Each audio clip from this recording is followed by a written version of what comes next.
Hey everybody, it's Flatter Santa coming to you with another week of pickups.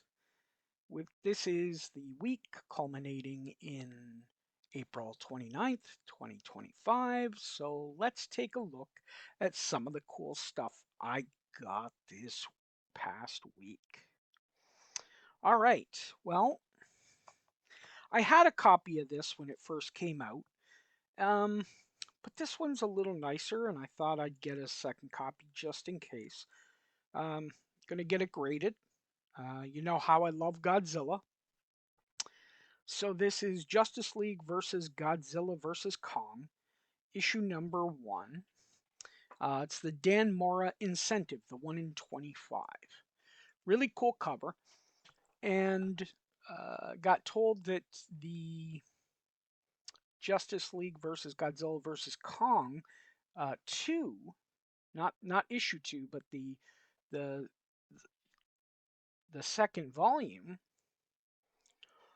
there's going to be a connecting cover that attaches to this. So that's going to be really cool. And I pre-ordered it, and you know, going to get that graded as well.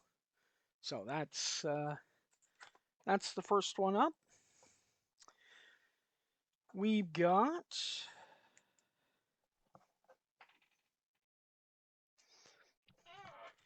Godzilla versus the Fantastic Four one shot, the foil variant. Really cool. Um, I'm liking these one shots. Godzilla versus Fantastic Four, Godzilla versus Hulk, Godzilla versus Spider-Man. I mean, this one's probably the best. The other two, I mean, I wouldn't say I hated them, but they weren't the best of things. But this one was kind of cool, so I definitely had to pick up the foil because I thought it was really nice. Oh no, I got given this by Ron Pilsner Props. I'm sorry, I picked up the regular. This was gifted to me from Ron from Pilsner Props. Thank you, dude. That was absolutely awesome. Sorry I forgot that was the case, but I definitely remembered. Uh, and yeah, this is awesome. Uh, Next, we've got King Kong Story. Um, don't know much about this. It's got a date stamp on it. It's a magazine. It looks like it's kind of little crazy. Uh, Painted cover, but I got that in a giveaway. Um, so that was really cool. And you know, I am a Godzilla and a kaiju fan, and King Kong kind of goes along in that. So I thought it was really cool.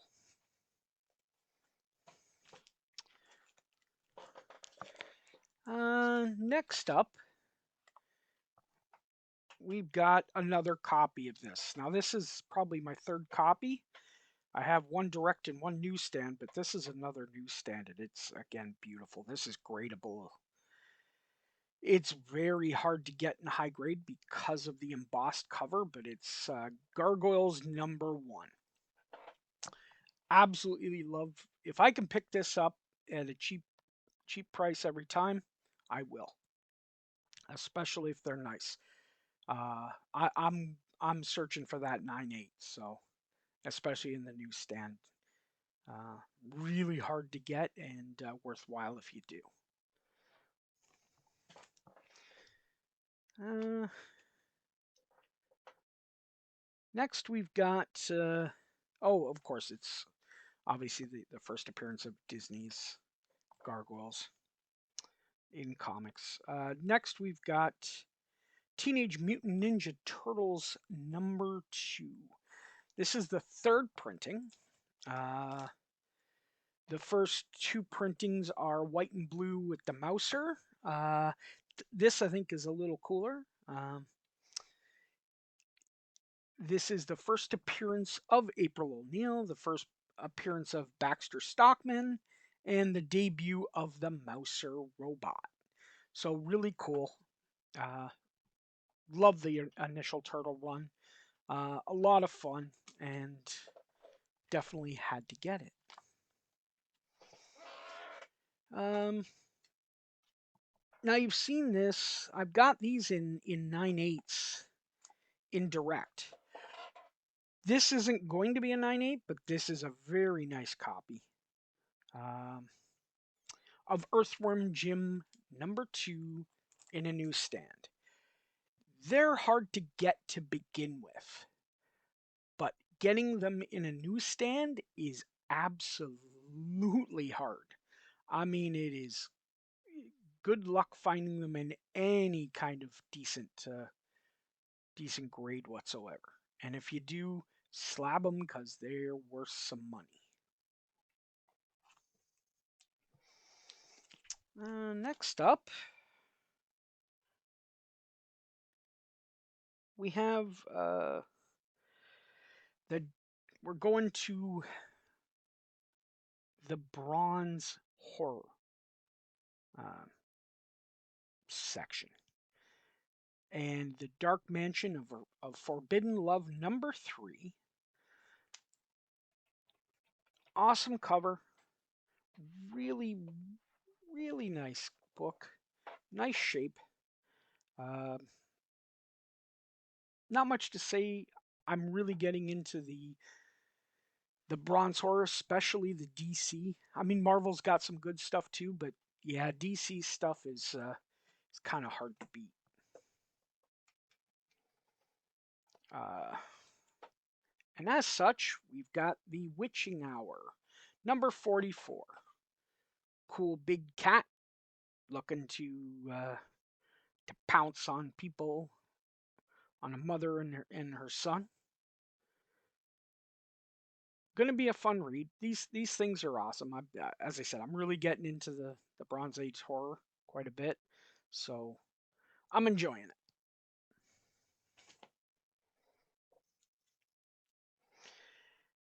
Still part of the, I guess you would still call it Bronze Age horror because they were a horror at the time.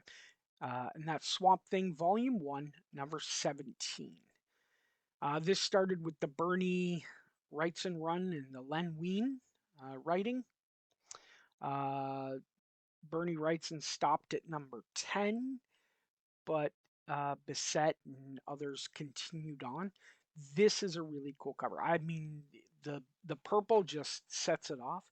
It just pops. When you see it, it just pops.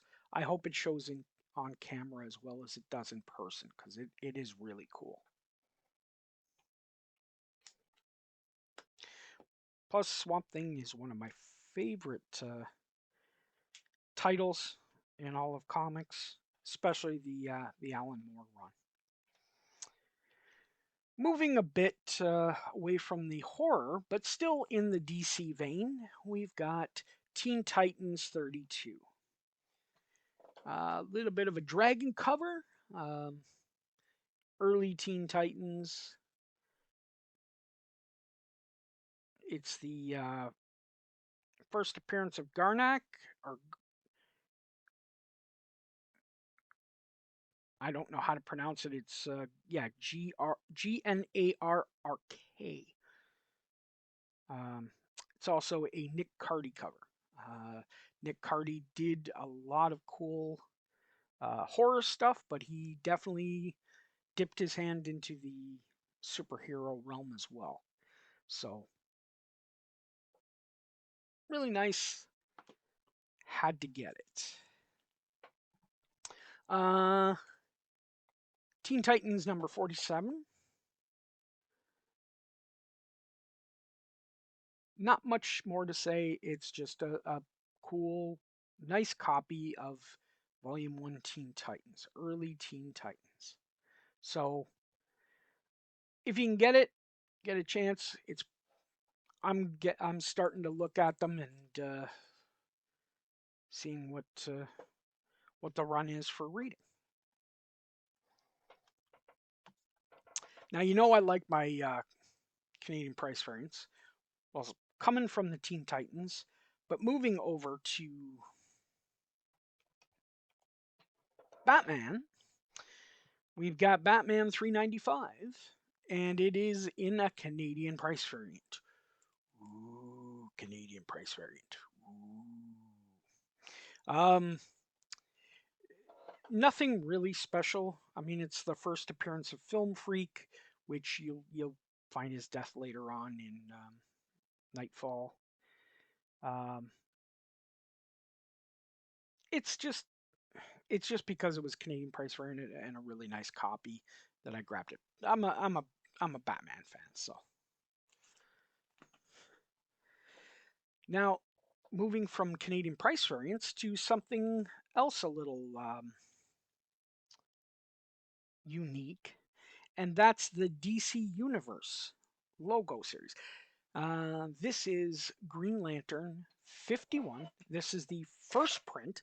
There's also a second print that I've got coming of the DC Universe logo, which is even more harder to get. But the DC Universe logo were uh, bundles of books or little packages that you got at Toys R Us. They were packs that, you know, for readers, for kids to read with basically reprints of stories that were already out from the late 80s and early 90s. And it was really cool. I thought it. They're getting hard to get, especially some of the 51 second print of the DC universe. So they're almost like a ghost. They're so hard to find. So I thought it was awesome. Uh, Still DC universe. DC versus Marvel #1 in the DC universe logo. And you're seeing that DC and Marvel are going to do some team ups again. So there's going to be cross promotion coming up. So these are going to be kind of cool.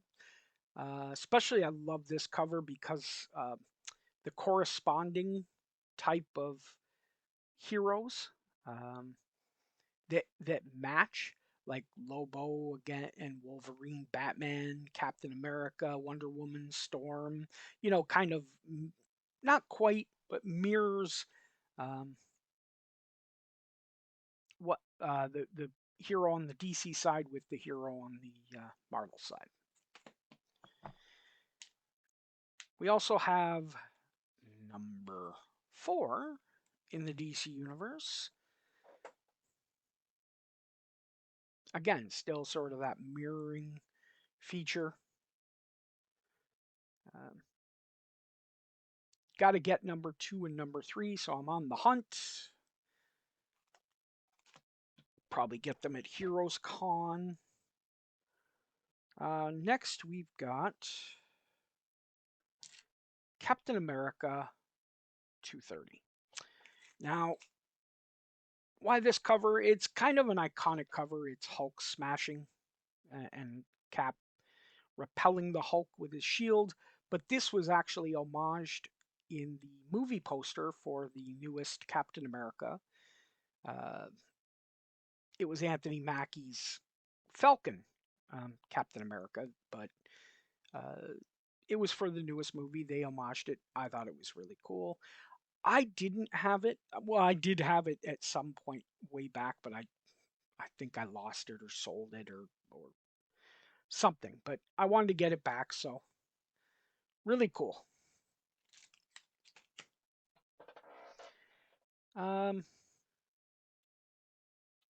we've got X-Men, early X-Men, #39.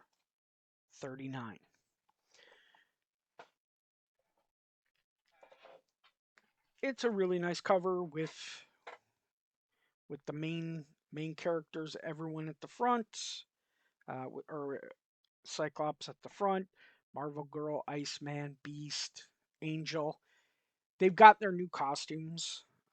This is the debut of the the new X-Men costumes, and it's the origin of Cyclops. So you get to find out, a little bit about uh, the pain in the ass that is known as Scott Summers.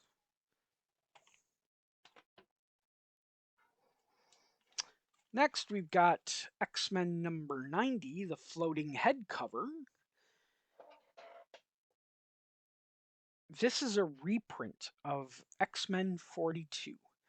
The, what was it, 60 something through 93 were reprints. This one is actually the same cover as 42. It's just a little bit, changed just a tiny bit to distinguish. But yeah, it's a reprint. They kind of didn't in the late hundreds, or sorry, the late sub 100s. They kind of didn't get. Uh, they were floundering a bit with the X-Men title until Chris Claremont came around with the new X-Men and pumped some life into it from number 94, obviously with the giant size X-Men, and then X-Men 94 on. So, but still a cool cover. Sometimes hard to find, but if you can find them, grab them if they're in good shape and a decent deal. Next, Marvel graphic novel number 5. This is best known as God Loves, Man Kills. This is a awesome story. If you ever get a chance to read this, this is an awesome story. Um, it's the first appearance of General William Stryker, so the sort of the leader, the whatever of Project X, and a lot of the government uh, underground stuff. And it's the first team appearance of the Purifiers. Um, this is a really cool story. I mean, if you ever get a chance, go get it. This is first printing, so I absolutely had to grab it. I think I had a third printing, was what I had. So I wanted to get a first printing, saw it, got it at a decent deal. So there we go. Next we have Miss Marvel number 1. Uh, why do I have it? Miss Marvel number 1. Um, this is the first solo series of Miss Marvel. The first appearance of Miss Marvel Carol Danvers. Um, and inside the front cover, it's signed by Jerry Conway. So this puppy is going off to get CGC and JSA'd. So really beautiful copy. Um, had to buy it, got it at a great price. Thank you, Bailey's, for hooking me up. Next, we have a Friends book. Now, this is absolutely cool. It was a release about a week ago, and it was, well, I guess almost 2 weeks ago now. But it was Frightweaver number 1 from Surtur Collectibles. Artist friend uh, on Whatnot, and he'll be with us at. He'll have a booth at Heroes Con. We'll be staying, a bunch of us, at an Airbnb, so check that out. We'll, if anybody's going to Heroes Con, check out his booth. Great art. It's a preview comic to his Frightweaver complete story, but it is really awesome. And his wife also does Whatnot streams, and she sells as well, not just comics, but other things. But this is her exclusive release. Was a lot of fun. I really wanted this. It's got the bullet holes. It's got the Cobra logo. It is the Baroness, Mrs. Mrs. Surtur exclusive from both Surtur and Obsidian, the artists. Absolutely awesome. Booty shaking ability. Just an awesome cover. This goes really well. I had to get one, and of course, support friends. So if you want one, go check them out. They're on Whatnot at Surtur_collectibles. Um, they're on every Saturday, and they do pop-up shows during the week as well. So you get some cool stuff.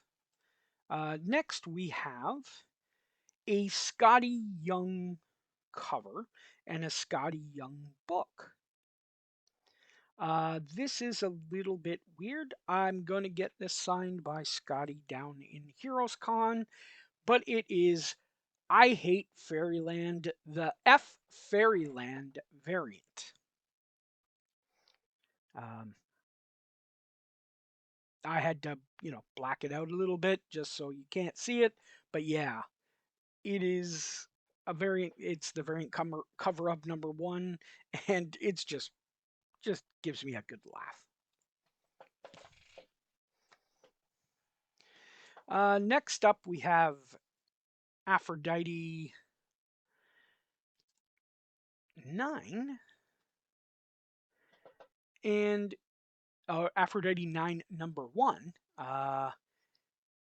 This is the Wizard World Chicago 2000 exclusive, or at Wizard World the fandom exclusive. Looks like it's a Finch cover. Really nice. Top Cow, like not one of the best Top Cow series out there, but interesting nonetheless. And saw it, it was cheap, so I grabbed it. Sticking with the good girls, sexy girls, we've got Witchblade Bearers, are Bearers of the Blade. This is just sort of a poster and a pinup, but this is by Ebas, who you, if you're in the Witchblade community, you know the name Ebas. This is the Wizard World Chicago Comic Con, the 2006 variant edition. It's basically different bearers of the Witchblade throughout history, in in pinup form. So that's what it's not really a comic. It's more just like a pinup poster sort of book. But awesome to take a look at and see what their interpretations of them were. Next, we've got a preview edition, and this is the Tomb Raider number 1, the Ash Can. This is the right before the Tomb Raider number 1 came out. Here's the Ash Can of it. Really cool. So really, this predates Tomb Raider number 1, but is just after Witchblade Tomb Raider number 1. So, which was the first appearance of Lara Croft in comics. So really cool. Had to get it. Got it at a great price. Next, we've got Cry for Dawn number 3. Joseph Michael Linsner loves his redheads. Dawn is one of his prize sort of books that he did. This is the original series, the Cry for Dawn. You'll be seeing a couple more issues in probably next week's. Yeah, I think it's coming in next week. So really awesome. Love his art. Had to grab it. Now, you know I love the 25th anniversary covers. You saw I got the Care Bears. I'm looking for the Heathcliff and the Muppet Babies. I've got everything else, but I had this already, but I wanted a little nicer copies. So I grabbed them. This is a direct and a newsstand edition of Peter Porker, the Spectacular Spider Ham, the 25th anniversary border covers. These I collect these. Quite a few people do, but these are really nice shape, and I want to get these graded. So um, I think it's absolutely awesome.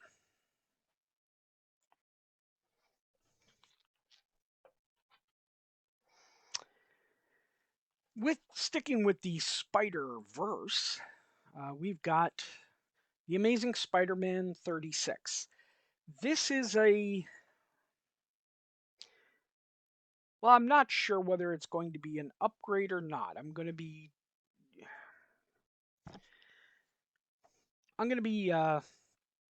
checking it against my existing copy. I try to keep fine minus or better for under 50 Spider-Man copies. It's got a little bit like it's got a date stamp or a date writing. A little bit of foxing here, but it it might be an update. That's why I got it, and it's not like um, I can't sell Amazing Spider-Man. It's you know that's really easy. I can find somebody to buy that any day of the week. Which is why I bought another copy of this again to get it graded. Love this cover. Love this book. I'll pick it up anytime I can get a good deal on it. And that is Amazing Spider-Man 601. The J. Scott Campbell. Uh, I wouldn't say it's controversial, but it was definitely talked about when it came out. So, um, and as you can see here, with if you're not already focusing in on this area, uh, what's funny, and I get a good laugh every time I see it, is the Logitech Harmony remote. Uh, those things are gone. They were great when they were around, but uh, I just find it really funny. So I grabbed it. It was definitely cheaper uh, than what I've bought it in the past. So uh, just get it, grade it, and keep keep the best copy, and use the others to fund some other books that I'm looking to get. Um, there was also I forgot to do it in the when we were talking about Witchblade, but I also got Witchblade 185. Um, and that is the very last issue of the series, and that's the variant or the cover B um, in a 9/8. It's the as I said, it's the final issue of the series. Really, really hard to get at times, and I picked it up super cheap, so I'm definitely happy on that one. And the final book is still in the Spider-Man vein, a little newer, but that's Ultimate Spider-Man, Volume 2. So the new stuff, the 2024, or it started in 2024. But with number one, it's the Mark Cicchetto um, black suit cover. So it's the variant black suit, which I already had, but I think this one might be a little nicer. And it came in this snazzy soft slab,